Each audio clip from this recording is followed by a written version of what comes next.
Hello students, ગઈ વખતે માઇકલસન ઇન્ટરફેરોમીટરમાં આપણે આકૃતિ એટલે સ્કેમેટિક ડાયાગ્રામ જોયેલો હતો અને એની સમજૂતી મેળવી હતી. એનો સિદ્ધાંત, રચના અને કાર્ય વિશે આપણે માહિતી મેળવી હતી. બરાબર. એમાં કે લેન્સ વડે ઉદ્ભવતા કિરણો, સમાંતર કિરણો જે જીવન પર 45ના ખૂણે આપાત થાય છે અને જો M1 અને M2 બરાબર જો લંબ હોય તો જીવન આગળ મળતું પ્રતિબિંબ એટલે કયું મળશે તો કે અરીસો મળશે અને આનું પ્રતિબિંબ M2 ડેશ આપણને મળશે. બરાબર. એ બંને કેવા હશે? સમાંતર હશે. જો તકતી જીવન એ M1 અને M2 બંને સમાન અંતરે ના હોય તો કંઈક વચ્ચે કંઈક માધ્યમ હવાનું પાતળું સ્તર હોય તેવું ગણી શકાય. બરાબર. અને ઉપર અને નીચેની સપાટીઓ પરાવર્તક થયેલા કિરણો જે આંખ આગળ આપણે વ્યતિકરણની બાદ ઉદ્ભવે છે.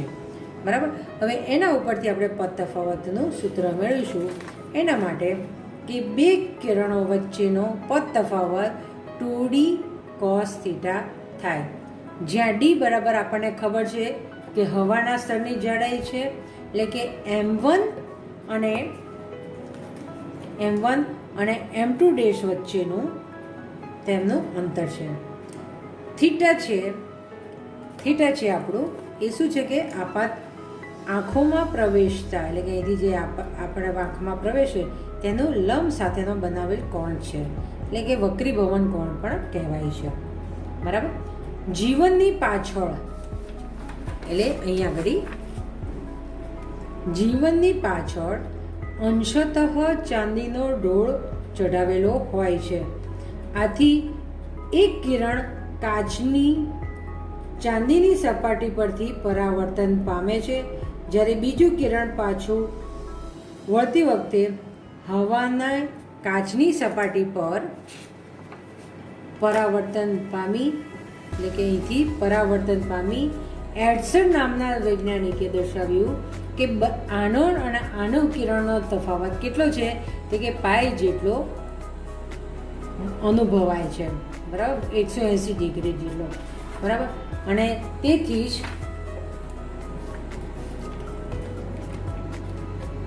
પાઈ જેટલો અનુભવાય છે.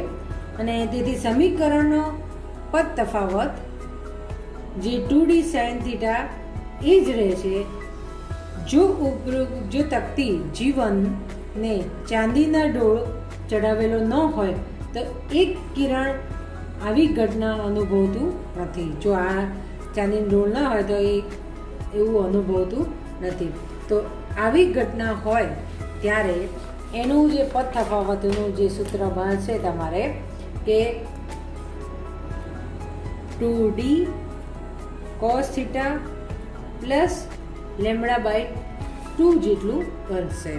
બરાબર.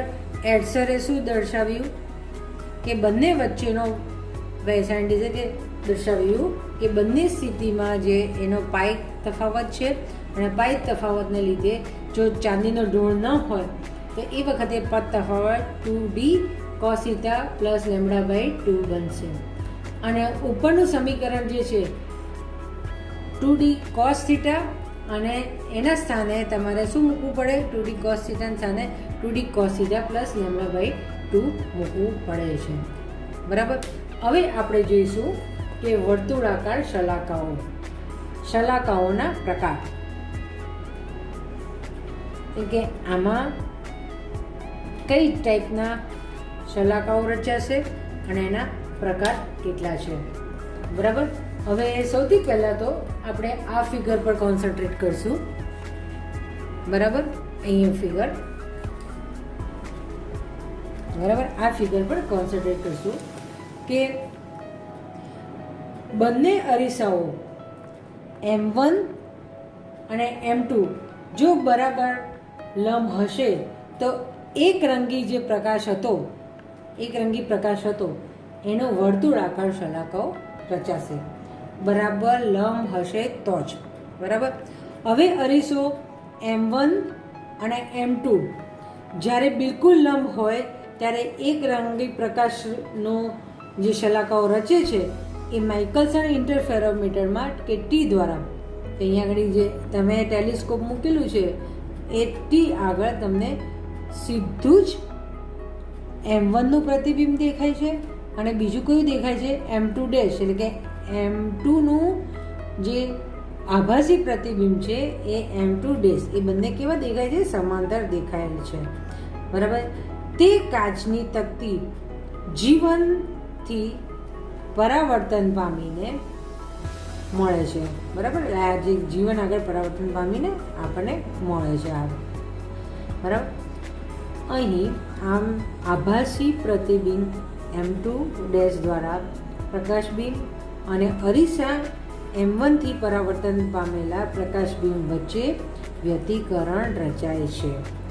જો બંને અરીસાઓની બાજુની લંબાઈ સરખી હશે તો M1 અને M2 ડેશ એકબીજાને એકરસ થશે અને આ બંને M1 અને M2 ડેશ એકરસ હોય તો બંને વચ્ચેનું અંતર કે કેટલું થશે?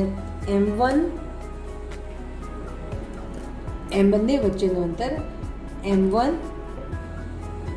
M2 dash is equal two D જેટલું મળશે, બરાબર.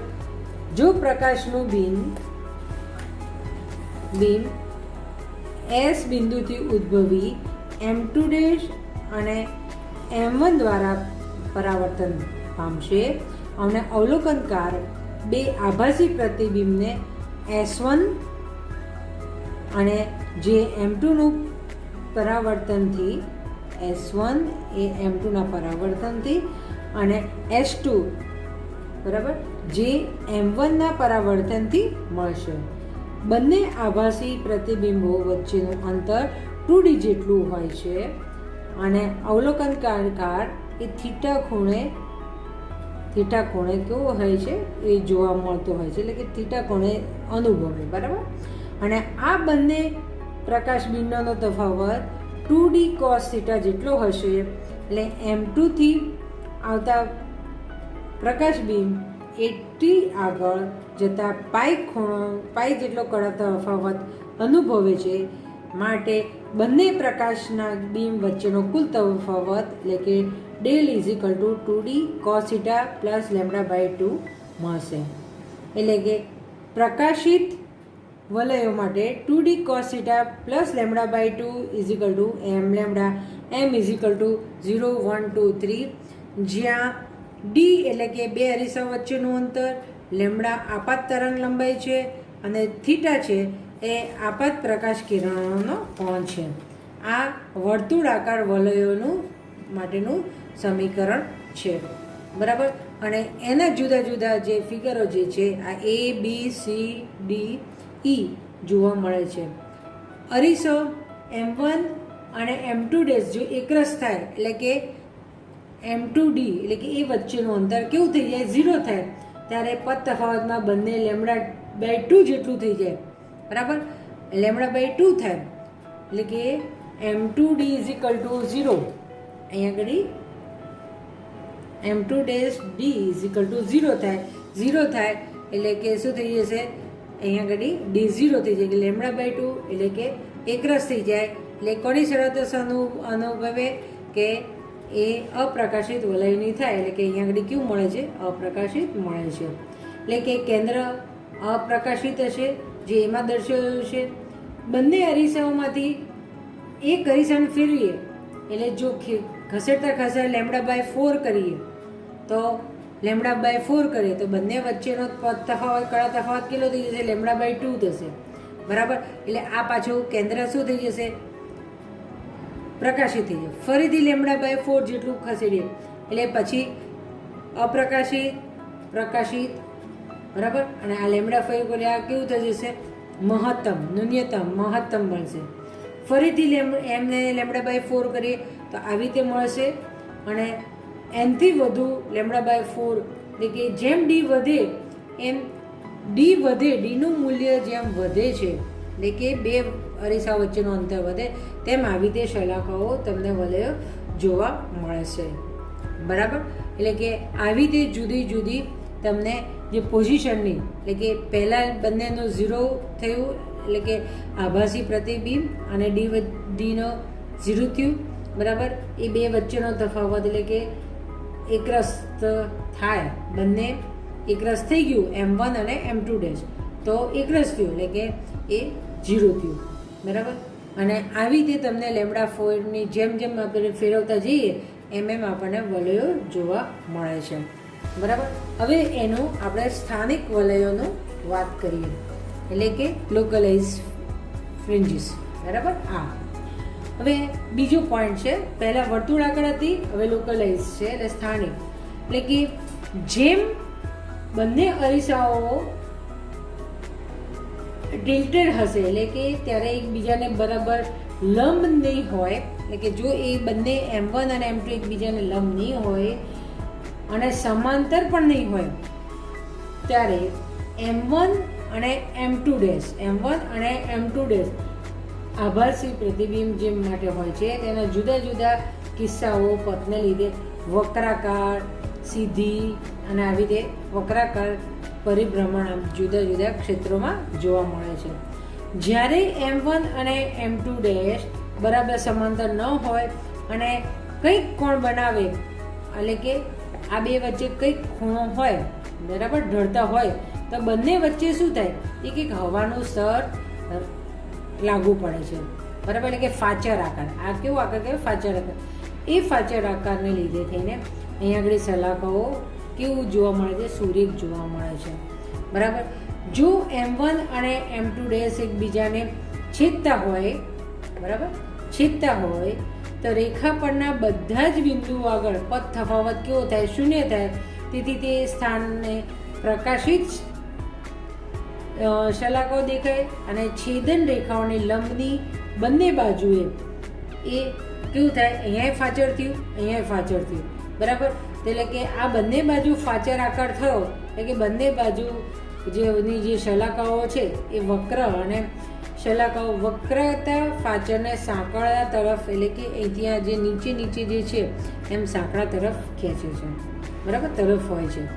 હવે M1 ને આપણે ફેરવતા જઈએ અને પથ તફાવત શૂન્ય કરીએ. જેમ જેમ આગળ જઈએ તો અહીંયા આગળ ફરી શું થઈ ગયું, ફાચર આકાર થઈ ગયો. જેમ અહીંયા આગળ આ ફાચર આકાર હતો તો આવી રીતે શલાકાઓ મળી. અહીંયા આગળ વચ્ચે હતું તો અહીંયા ફાચર આકાર થઈને એટલે કે આપણને સમાન એક સાથે લગભગ સીધી રેખાઓ જોવા મળી. અહીંયા આગળ પાંચ ફાચર થયું તો શું થયું કે આ શલાકાઓનો શેપ કેવો થઈ ગયો કે ઉલટાઈ જાય છે બરાબર. કે આવી રીતે તમારો જે ફાચર આકારને લીધે આવી રીતે વક્ર જે છે જોવા મળે છે બરાબર. પછી બીજું છે થર્ડ પોઈન્ટ છે શ્વેત પ્રકાશ વડે કે આપણે જે શલાકાઓ સફેદ પ્રકાશ, સફેદ છે એ શું થાય બહુરંગી પ્રકાશ છે બરાબર. એ બહુરંગી હોય એટલે એનું શું થાય વિભાજન થાય બરાબર. અને એ છે એનો પથ તફાવત 0 બને ત્યારે શ્વેત પ્રકાશને આપાત કરેલો હોય તો બધી તરંગ લંબાઈનો પથ તફાવત કેવો હોય, શૂન્ય હોય. અને શૂન્ય હોય તો બધા રંગના કિરણો સહાયક અનુભવી અને છેદન રેખાઓ રંગવિહીન શ્વેત પ્રકાશિત આવી રીતે સફેદ પ્રકાશ જોવા મળે છે બરાબર. અને અહીંયા આગળ જો તકતીને ચાંદીનો ઢોળ ચડાવ્યો ન હોય તો ચાંદીનો ઢોળ ના ચડાવ્યો હોય તો પથ તફાવત બરાબર 0 પ્લસ λ/2 થાય એટલે કે આન્સર λ/2 એટલે કે અપ્રકાશિત બને છે. અને આ રેખાઓની બંને બાજુએ 3 થી 4 લગભગ સુરેખ એટલે કે આજુબાજુ શું થાય બીજા કલર જોવા મળે છે. એટલે સફેદ શલાકાઓની નજીકમાં જાંબલીથી શરૂ કરીને કે રાતા કલરના શલાકાઓ જોવા મળે છે. અને જેમ જેમ આગળ જઈએ એમ સંપાત થાય છે અને વધુ ને વધુ શું થાય એકબીજાના કોદાઇટ્સ થઈ જાય, એકબીજાને સંપાત થઈ જાય એટલે કે એનું તમારે કે દ્રશ્ય આગળ પછી પાછું શું અદૃશ્ય થઈ જાય અને તે આપણને સફેદ જોવા મળે છે. ઓકે, હવે એની જે માઇકલસન ઇન્ટરફેરોમીટર છે એમાં આપણે બીજો પોઈન્ટ્સ લઈશું કે શલાકાઓની દ્રશ્યતા. શલાકાઓની દ્રશ્યતા એટલે કે કેવી રીતે જોવા મળે છે એનું સૂત્ર છે, જો વ્યતિકરણ રચતા બે કિરણો કંપ વિસ્તાર જો સમાન હોય તો આપણને ખબર છે કંપ વિસ્તાર એ તીવ્રતા કંપ વિસ્તારના વર્ગના સમપ્રમાણમાં હોય એટલે I = 4a² cos² delta by 2 થાય. ડેલ્ટા કળા તફાવત 2π/λ 2d sin θ થાય. બરાબર, જ્યાં ડેલ્ટા એ શું છે તો કે ડેલ્ટા = 2π/λ 2d sin θ છે. જે સહાયક વ્યતિકરણ રચાય તો I શું થાય, મેક્સિમમ થાય. બરાબર, I મેક્સિમમ થાય. અને જો વિનાશક રચાય તો શું થાય, I મિનિમમ થાય.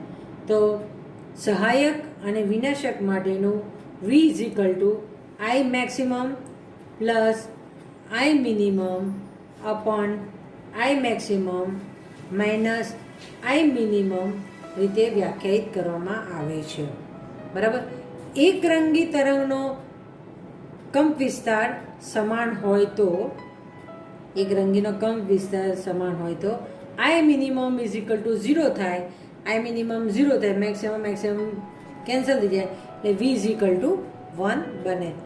આ સંજોગોમાં શલાકાઓ બંને બાજુ કેવી થાય કે સુસ્પષ્ટ દેખાય છે અને બંને તરંગોની તીવ્રતા સમાન ન હોય તો અપ્રકાશિત તરંગમાં અપ્રકાશિત તીવ્રતા I મિનિમમ 0 બનતું નથી બનતું. બરાબર, અને જો બંને તરંગો A1 ને A2 હોય, A1 ને A2 તરીકે દઈએ તો V મિનિમમ એટલે કે લઘુત્તમ દ્રશ્ય પ્રકાશ A1² minus A2² A1² plus A2² થાય છે. અને 2d cos θ નું મૂલ્ય બદલાતું જાય તેમ તીવ્રતાનું મૂલ્ય બદલાતું જાય અને તીવ્રતાનું મૂલ્ય બદલાતું જાય એમ Vનું મૂલ્ય એટલે કે દ્રશ્ય શલાકાઓનું મૂલ્ય પણ બદલાય છે. એટલે કે V બદલાય તો ઉદ્ગમ સંપૂર્ણ એક રંગી હોય નહીં. બરાબર.